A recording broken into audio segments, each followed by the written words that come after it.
Fazer xuxa na verdade, Canadá, Deus. samy. Ary rehefa tonga tao an-trano dia nanontany azy manokina ny mpianany hoe izahay sy nakoazy. Ary hoy izy taminy iny karazan'iny sy mba azo mivoaka na mihinana amin'iny afa-tsy amin'ny fifadiakanina ihany. Ry ray masina, mana-masinana amin'ny fahamarinana, fa ny teninao ny fahamarinana. Amen.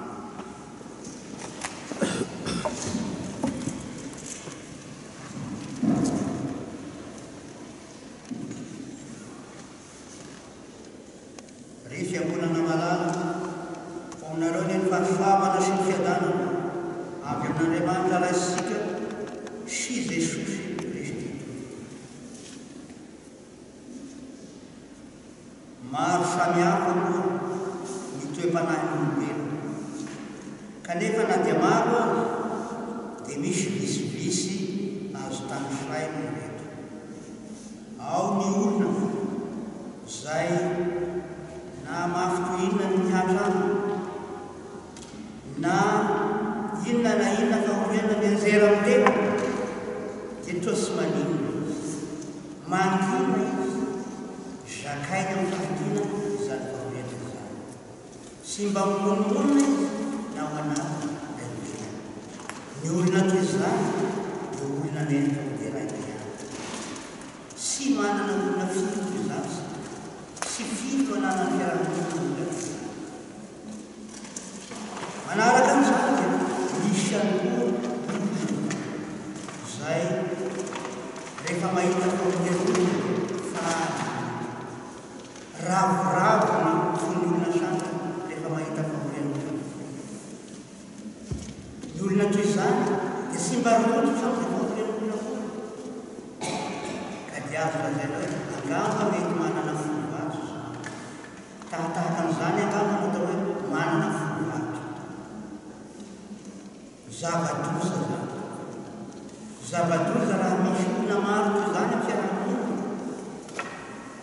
Ny fiarahamonina anjakan'ny olona maro manana folovato dia fiarahamonina matsy zany. Fiarahamonina eo am-pialan'aina. Manaraka an'izay dia misy ihany olona izay rehefa mahita fahoen'olona anankiray sy ny tenany fa ny fahoen'olona dia zao lasa dranomasy. Onena rehefa mahita olona ao anatin'ny fahoenina, ao anatin'ny fahasatranana, toe-pon'Andriamanitra.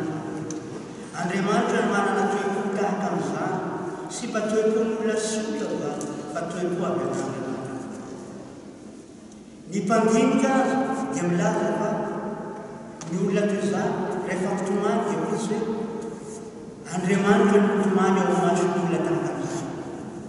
Ny mason'Andriamanitra mihitsy no mitomany mahita an'izany, mitomany amin'ny alalan'ny mason'olona anankiray izay andro sy olo loatra mahita ny fahoenina. Raha izany ary izy dia zava-dehibe izany. Toe-pon'Andriamanitra mihitsy izany. Andriamanitra dia malahelo noho ny fahoenina. Andriamanitra dia mizaly noho ny fahoenina. Ka misoratra masina zany dia misy ny atao hoe fahoen'Andriamanitra, misy ny atao hoe fizalian'Andriamanitra. Andriamanitra koa dia mba manana fahoenina, Andriamanitra koa dia manana fizaliana. Ambarany soratra masina zany.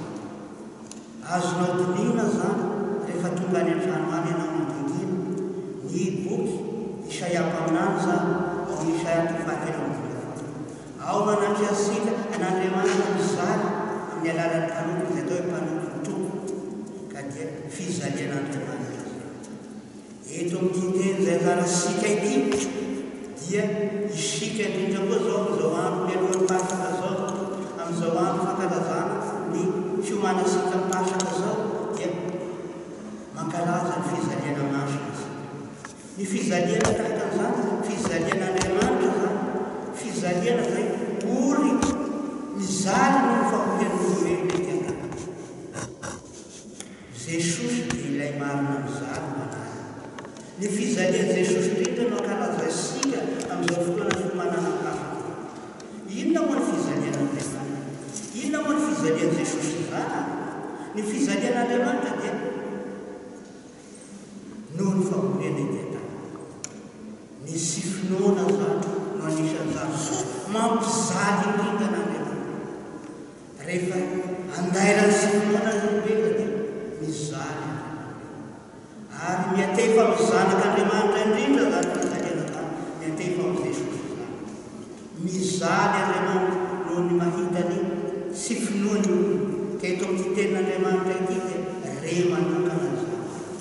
Re manokana zany fizaliana Jesosy noho ny sy finoany olombelona zany.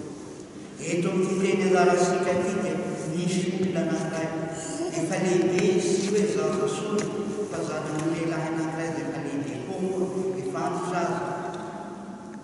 Mampalahelo fa azo fanahy mona izy. Azo fanahy mona izy. Azerany fanahy ao anaty rano, azerany ao anaty afo matetika mahamoany azy. Loza zany ka zany zavatra zany sy mampaly an'Andriamanitra, sy mampiravoravo foan'Andriamanitra zany fa tena mampalahelo an'Andriamanitra. Nentina teo amin'ny Jesosy zany lehilahy zany mba hositrahany Jesosy, mba havoakan'i Jesosy ny dimy ao anany. Efa nentina tampianatra Jesosy, tampianatra Jesosy sy nahavoaka azy dia nentina tamin'i Jesosy. Sy averisika ndray izay fa resika tamin'ny mpino fa ny zava-dehibe zany olona marary zany, zany lehilahy anankiray izay marary zany, Jesosy mahita ny aretiny azo fanahy mona sady marenina ity lehilahy. Zay no mahazo zava-doza. Azerany ao anaty rano, azerany ao anaty afo matetika mba hamoany azy. Zay ary no zava-misy. Izany dia aretiny anankiray. Kanefa zao fitaratra zany. Fitaratra ihany zany. Mba izeresika ny fiarahamonina olombelona mpanota, izeresika ny tenasika koa anaty zany. Isika ny toy zany. Isika ny toy zany. Ny taranak'olombelona mpanota rehetra ny toy zany. Ny taranak'olombelona nanota ao amin'ny Adama no toy zany. Sy misy afaka amin'izany na ny tena fanantenana. Isika zany.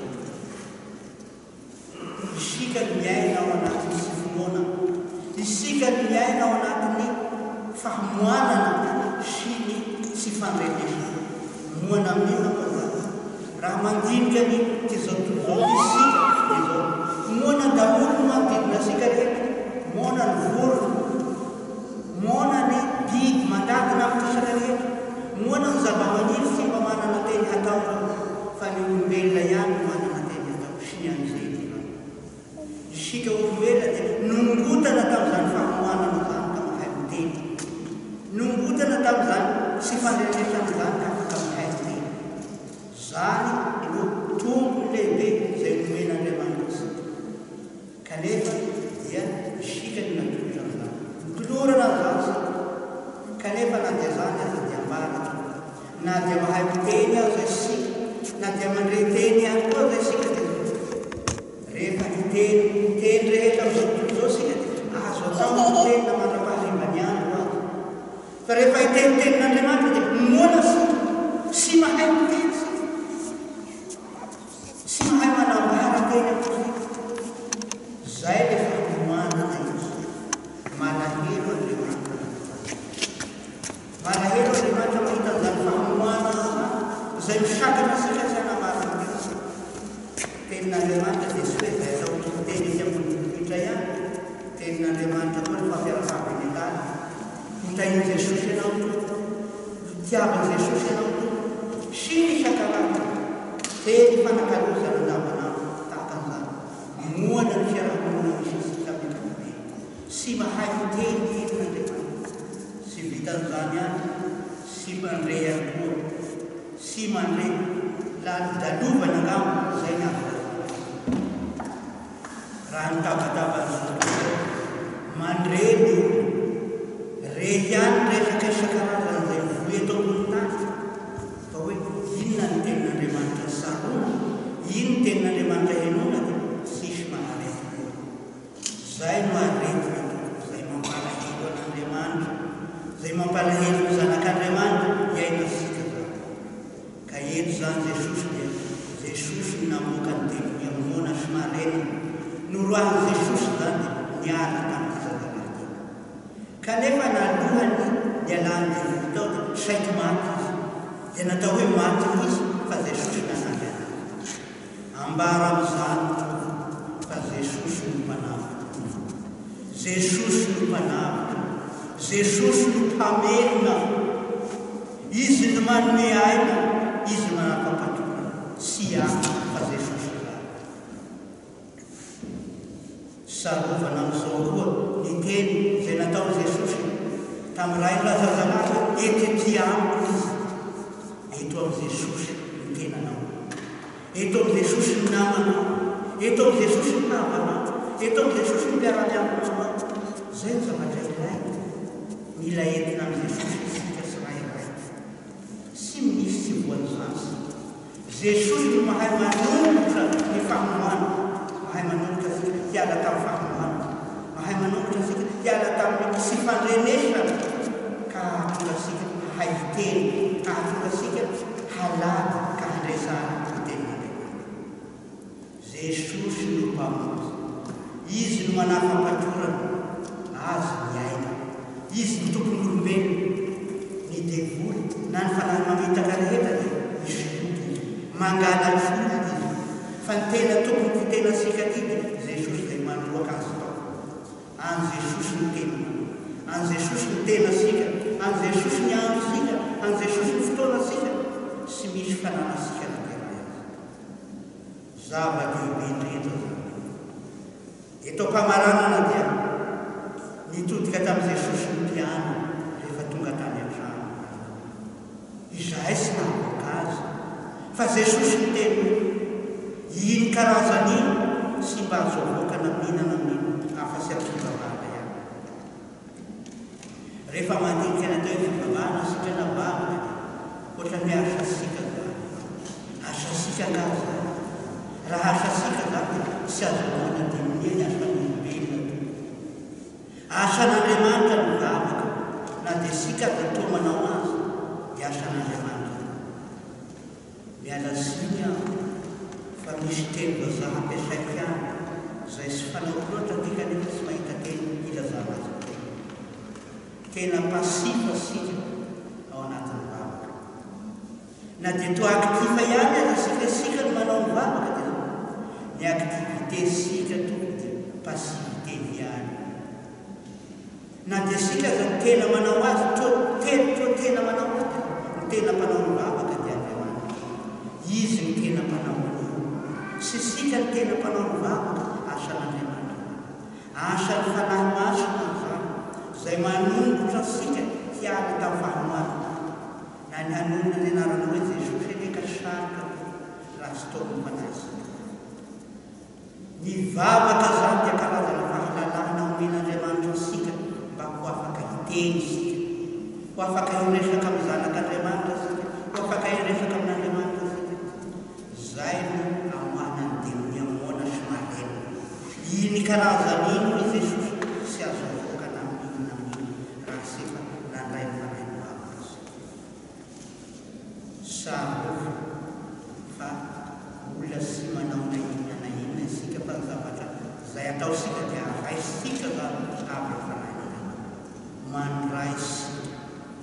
Zay matetika adino miasa sika, manao raha tabanao sika, mivavaka sika, mihira sika, na manao zavatra hafa koa mahasoa. Sika no toa manao azy kanefa raisy sika zany. Zavatra no raisina zany, sy zavatra nana sika ho azy zany, zavatra raisina. Kado omen'Andriamanitra sika daholo zany, sy avy sika. Ampiasao zay omen'Andriamanitra. Anisan'ny omen'Andriamanitra sika ny vavaka, mahazo toa ny vavaka. Ny vavaka dia mahasoa sika zay mivavaka, sady mahasoa ny hafa koa zay etsika vavaka. Voninahitra ny an'Andriamanitra raisirana anazy. Zay hatramin'ny indrindra no manao. Raisina.